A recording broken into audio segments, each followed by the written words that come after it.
Hello and welcome to Husky Huddle. I'm your host, the best podcast host in the universe, Steve Cully. I would like to point out that Coach Schumann is clean shaven, alive, and awake this afternoon now. So that's 3 for 3. That's good start. That's a really good start. And I'm so happy to hear that. Coach, how are you? I'm doing great, man. I'm doing Yes, phenomenal. How are you I'm doing? do I'm doing my ASMR voice. That's what I'm trying to do. Yes. Then you're just gonna put me to sleep because you got that Yes. you go Yes. the ASMR thing. It's like I feel like there's some lady that's gonna come in and give me a massage, and. Yeah. Yeah, I know. Either that or Billy the Liquor Guy. No, I don't want him getting anywhere near me. Billy the Liquor Guy. We got one more episode with Are we Billy. doing him again tonight? Is he gonna? Yeah, it's our last one. Yep. It's our last episode, and then we are officially finished. And then we got to talk. Frank had a pretty good idea when I was with him on Saturday. He said that we should have him, like he mentioned, wanting to sponsor or whatever, pay. We should have him pay up front, like a couple $1,000, and then get 25% of whatever royalties he gets. Would you want to do something like that? Or would you want to just see if, because I don't think he'd outright be able to spend that kind of money, but I think that his agents can sell it because they've been very high on it, and they've talked to a few people Royalties for what? for selling it, for if he sells it to Audible or Podcast One or whatever. Oh, I don't have a problem with that. Yeah, Frank thought he's like, at least we get something up front, and then we'll get royalties on the back end, a percentage of whatever he sells it for. So I thought that wasn't a bad idea. And he texts me all the time, which is crazy. So I was looking at our lovely Store Central, Talk to me. and yeah, there's 3 new commitments. 3 new, they call them Mother's Day commitments. This was the kid I was talking about, wide receiver Nahum Simmons from USF. He was listed, but this is like I think he was the one that concerned me. Yeah, because he's from Cherry Hill, New Jersey. Okay. He What's the went to name? Nahum Simmons, Naiem, Naeem Simmons. Okay. He went to Wagner, and then USF, and then we got him. So he's coming here. He had many FCS offers and FBS offers coming out of high school: Kent State, Marshall, Georgia State, Jacksonville State, Arkansas State, Eastern Michigan, UMass, Georgia Southern, Indiana, Old Dominion, before settling on USF. I used to love USF. When USF was in the Big East, I thought they were great. They're horrible now. This doesn't make sense. This has got to be a misprint. It says he started 7 games in 2013. It's got to be 2023. He caught 39 passes for 637 yards. He missed the entire 2024 season because of a knee injury. So that is why we got him. This was the other I love how they describe him. Well-traveled. Well, he's had a well-traveled college career. Marquise Black. I think this was the one I was telling you about. Okay, so yeah, this guy went to Nebraska, Western Kentucky, Gardner Webb, and then UConn, and then we took him. What position? He's a defensive tackle, and he started in 2020. He played 3 seasons in Nebraska before transferring to Western Kentucky. They didn't even put this on here. After a year in Bowling Green, he committed to Gardner Webb for the 2024 season, before ending his careers with the Huskies.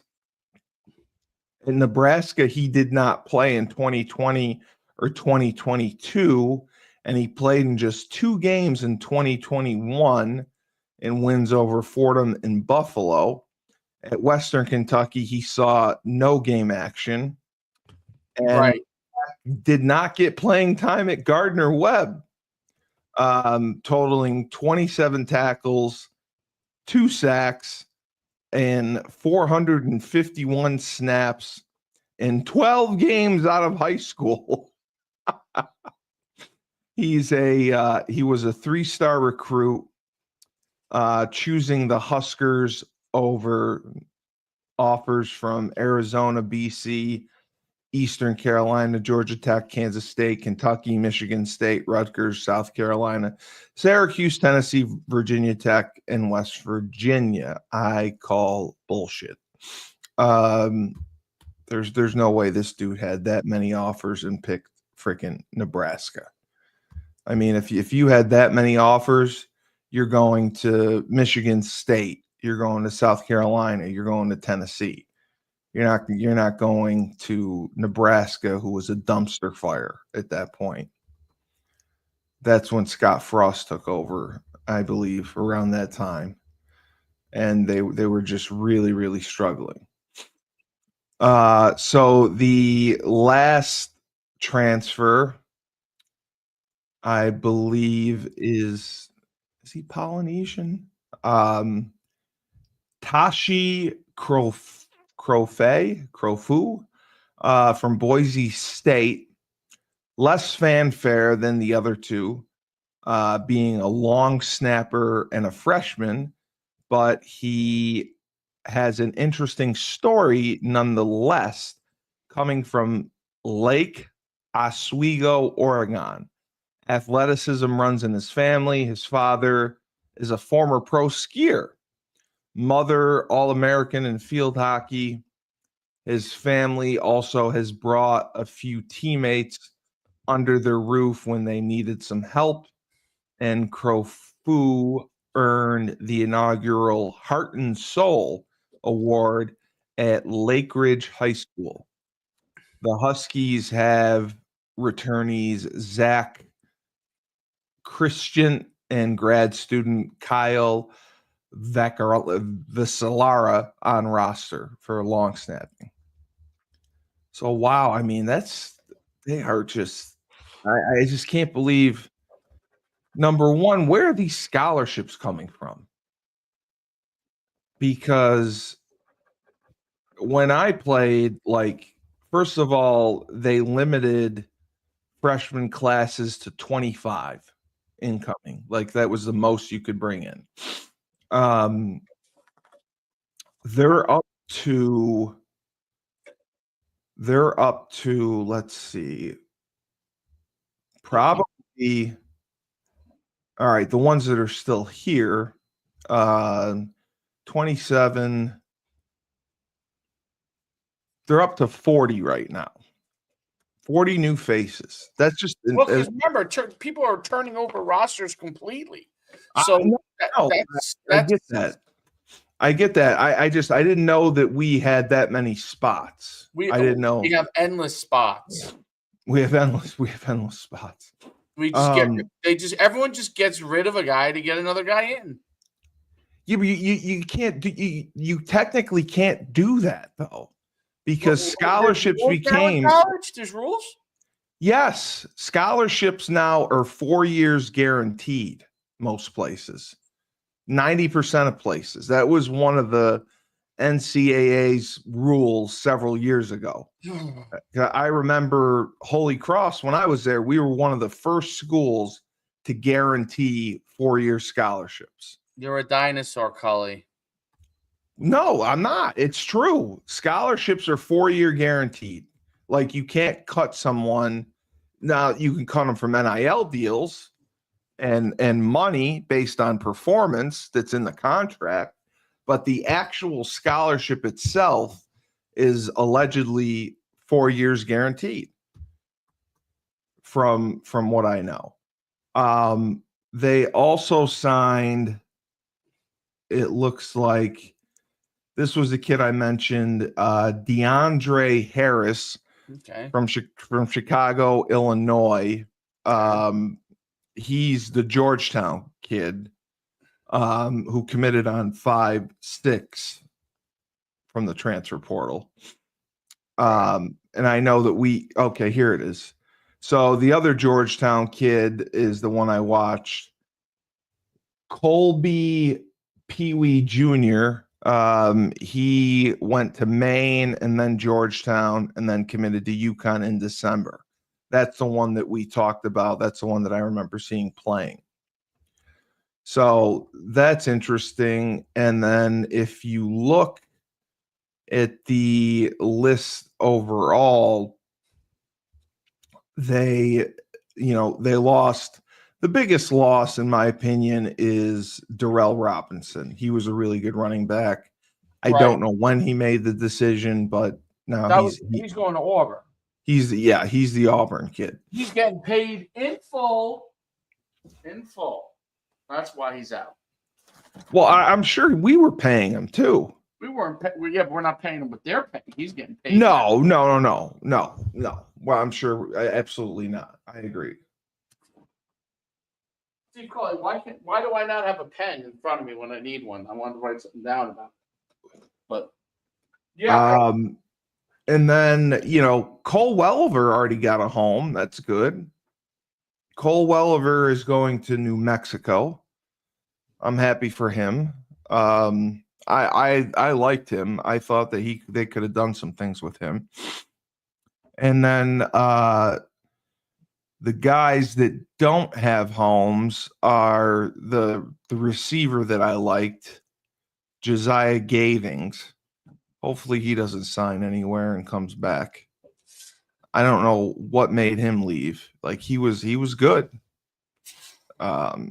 He had pretty good. I thought he had pretty good numbers too. So how many did we lose in the spring? And then according to this, we lost 1, 2, 3, 4, 5, 6, 7, 8, 9, 10, 11, 12, 13 in the spring. So, I don't I don't know what the normal number is, but yeah, so that's quite a few new faces. But the summer is completely different now because coaches are allowed to work with players in the off season. They can lift, they can run, and then they can do position drills. It's just, I think it's 10 hours a week off season, 20 hours a week in season. So looking at this, basically, well, the other good thing was we had our rookie free agents signed. Malik Dixon-Williams signed with the Chargers, and the other tackle, Valentine Sen, signed with Arizona.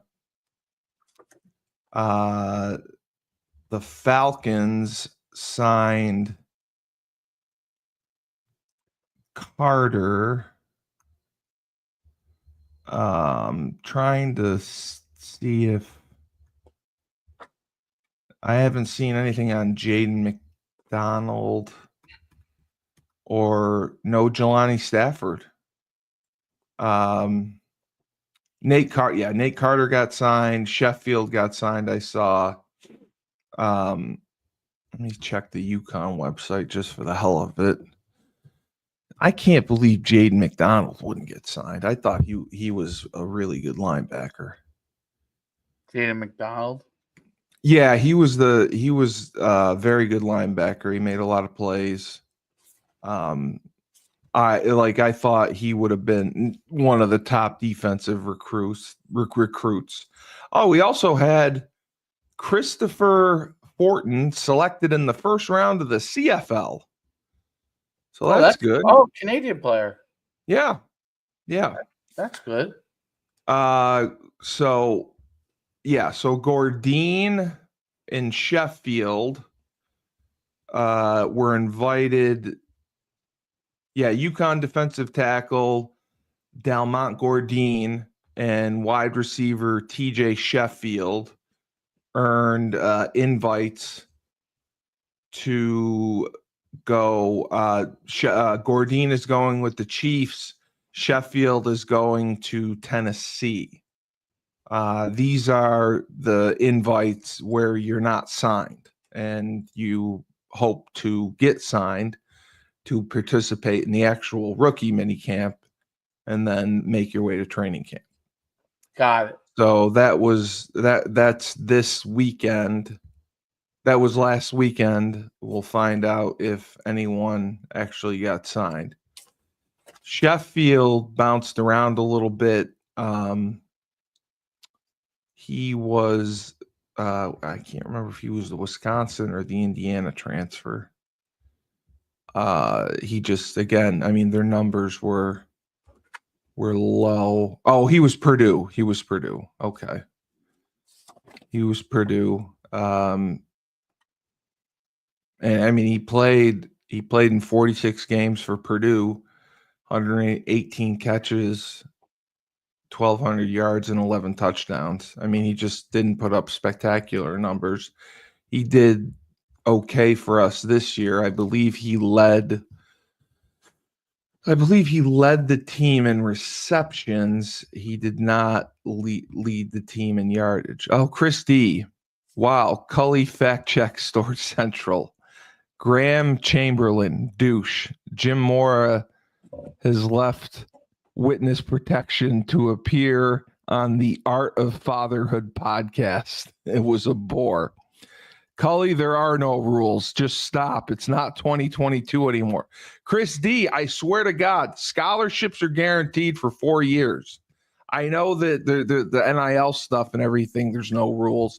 But if you look it up, I swear, the NCAA guaranteed scholarships for 4 years. They stopped doing them on a year-to-year basis for that reason. But it's incredible to see that Stafford did not get picked up, but we kind of got that impression, that he wasn't marketing himself as well or doing workouts. So I'm surprised that Dalmont Gordine got invited to the Chiefs and Jelani Stafford did not get an invitation anywhere. Because I thought that Jelani Stafford was, I mean, I've obviously been wrong, but I thought he was the better prospect of the two. So, but they're still bringing guys in. I mean, I don't know when it's going to end. It's good to see that, we did get the Chase Lunt drafted. The tackle from Maryland, I think, will make an impact early on. I watched some film on him. He comes off the ball pretty well. He's got good hand placement, good technique. I like his footwork. He's short. That's the only thing. I think he'd probably be better off as a guard if they play him there. Yeah, because he's played both, but I think that they have to put him at guard at 6'3". I mean, they had the two massive tackles with Chase and Valentine. I mean, Well, I think the line wise, we're in good shape with what we picked up. they are, yes, 100%, 100%, 100%. They are in great shape. I mean, I think I think,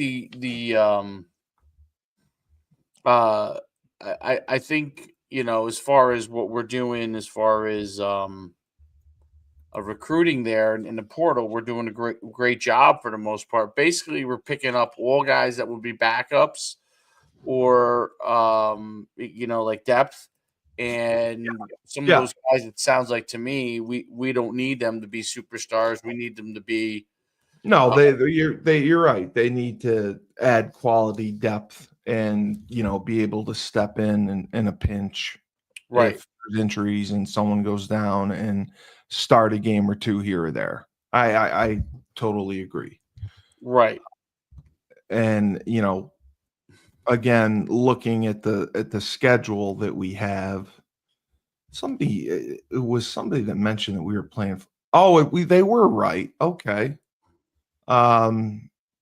Florida Atlantic, we play November 22nd. When I interviewed Rashamel Jones, he mentioned that he thought we were playing Florida. And he was right, Florida Atlantic. And that is down in Florida. So 1, 2, 3, 4, 5, 6, 7, 8, 9, 10, 11, 12. So 12 games again. 12 games. 12 games. We were 8-4 last year, and then finished 9-4. So that's good. I mean, that's another winnable game for us. It's on the road. 1, 2, 3, 4. Wow. I mean, we had 7 home games last year, and this year we only have 5. So that's tight. I wish they had gotten why the fuck are we playing Delaware at Delaware? Like, really? Like, if you're gonna play an FCS school, at least make them come to you. Air Force is TBA, so I guess it hasn't been determined if it is going to be. It has to be a home game for us. I mean, to make it 6-6. I mean, I'm gonna check out Air Force's schedule just to see who they have. Because so that'll give us an idea of if they're going to if they're coming here or not.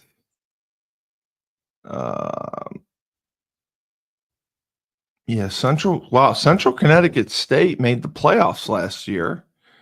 Wow, I didn't know this. Did you know Delaware was going FBS? Yeah, they're already, I think, FBS Delaware. This is their first season as a transitional FBS program. I did not know that. Buffalo ended up finishing 9-4 and won the Bahamas Bowl over Liberty. And Florida Atlantic hired former Texas Tech offensive coordinator Zach Kitley as their head coach. So there's a lot of turnover in this group, as Ball State, FIU, and FAU will have new head coaches. Buffalo lost their quarterback, who was very good. Florida Atlantic lost their quarterback. We shut both of them down, but they played better against other teams. Rice hired former Davidson head coach Scott Bell. Wow. And Kitna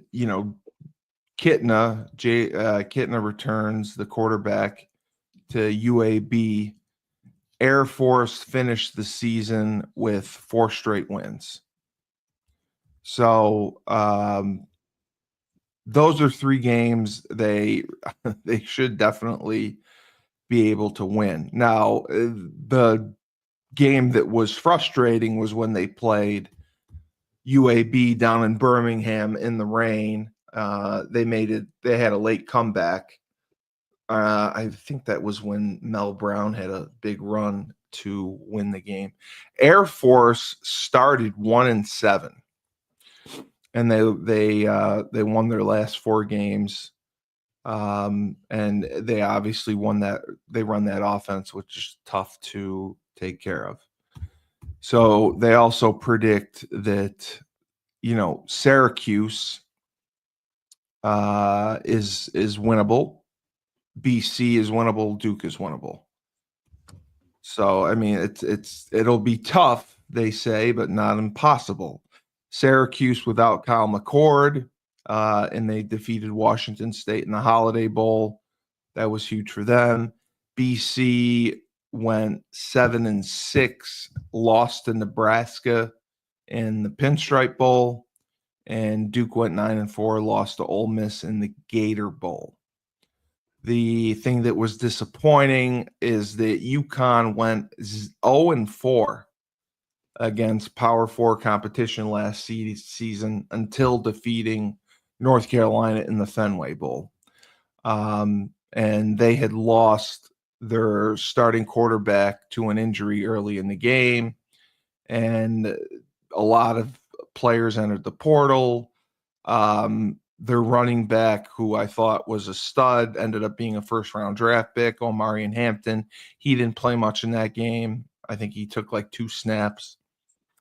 BC is entering year 2 under Bill O'Brien, and they have Alabama transfer quarterback Dylan Longerin after last year's Thomas Castellanos left the team after being benched midseason. Duke definitely overachieved in year 1 under Manny Diaz, going 9-4, including the comeback win over UConn in September.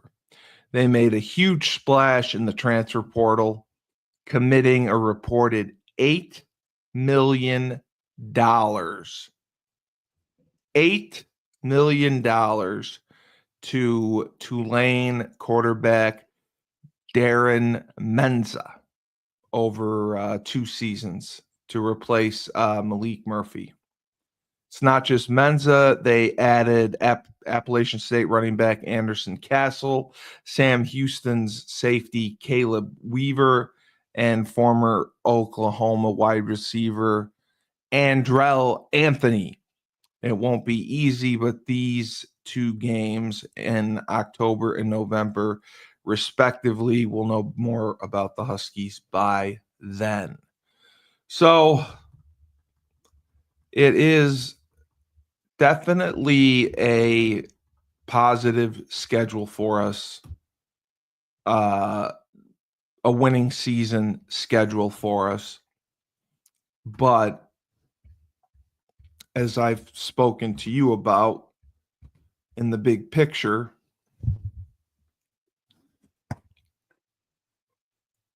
we're not playing anyone except Christie Air Force is at home.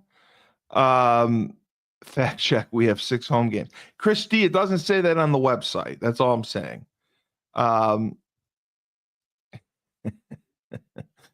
Just say yes to greatness, Coach Schumann. It ends when Mike Burton and Jared says it ends. Let them cook. Let them cook. Let them cook. Christy, What is the Art of Fatherhood podcast? What is that? I don't know. Christy, what is your fee for a 15-minute segment on Husky Huddle? There's no fee. We'll put you in a luchador mask and you can come on. You don't have to reveal your identity. You have to come on for entertainment purposes. Mask? So he doesn't have to reveal his identity. He may not want to reveal his identity because it's someone who clearly knows me and is messing with me or has done his research on me. But he gives us props. I didn't know Air Force was home. It says on the website TBA. So I didn't see that it was considered a home game for us. That's huge. If we have Air Force at home, 6-6, I'll take it. 6 home games, 6 away a game. Absolutely. I think that's huge. But I'm still surprised that Jelani Stafford and Jaden McDonald did not get picked up. And it's funny because Burton told me that too. He did not expect he said it was going to be tough for Jaden McDonald and Jelani Stafford to get picked up. I thought Jaden McDonald was all over the field. I thought he was exceptional. I'm pretty sure he led the team in tackles. So Air Force opens at Bucknell, Navy, UNLV, Wyoming, Army, San Jose State. They're in the Mountain West. Okay, yeah, they are at UConn. God, he's right. Air Force has it on their website. We did not have it on theirs. And then they're at New Mexico at Colorado State. Right.